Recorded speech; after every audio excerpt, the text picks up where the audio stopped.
another thing about driving in Long Island compared to what I've noticed in Jersey, because with what I just mentioned, driving in New Jersey, I never had to go through somewhere like something like that, except if I'm in North Jersey and someone is trying to go into Manhattan, the same thing, would apply. But it definitely is something that is experienced less when you're driving in New Jersey. And now, another downfall is that when I was doing rideshare in Long Island, another thing that I noticed was that it died off pretty quick, definitely during the week.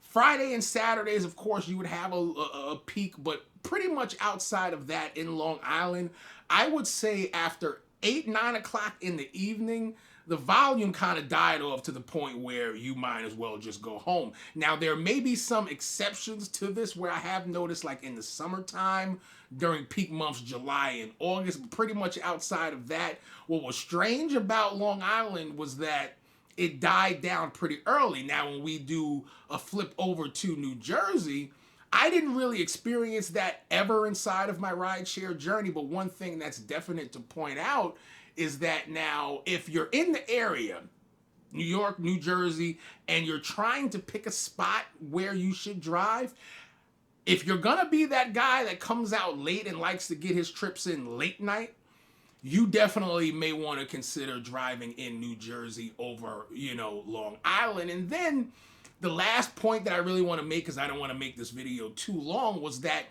just overall in general during, my time, because I was a driver in Long Island for about a year and a half. I did the rideshare industry in North Jersey for about 2.5 years, right, during the way inside of my journey. Now, overall, during the time that I was driving in New Jersey, I think that it's definite to point out I made more money, way more money, actually driving into New Jersey. And it's crazy because there was several times back in my early days when I was in Long Island, I would take a passenger from somewhere in Nassau County into New Jersey, and I would be able to take trips in New Jersey since it didn't require the TLC.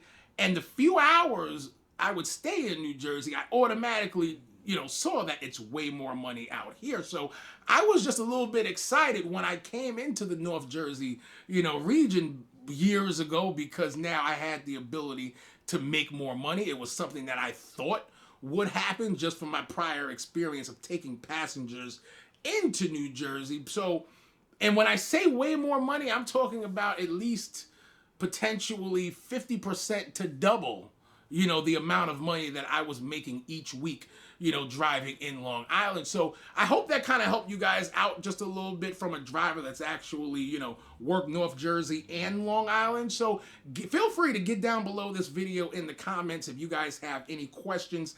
I always get the notifications and I always answer back, within the same day, so you guys can feel free to do that. And like always, if this is your first time seeing me on YouTube, do definitely go ahead and get subscribed to the channel. Money Making Joey, I am out of here, and I will see you guys in the next one.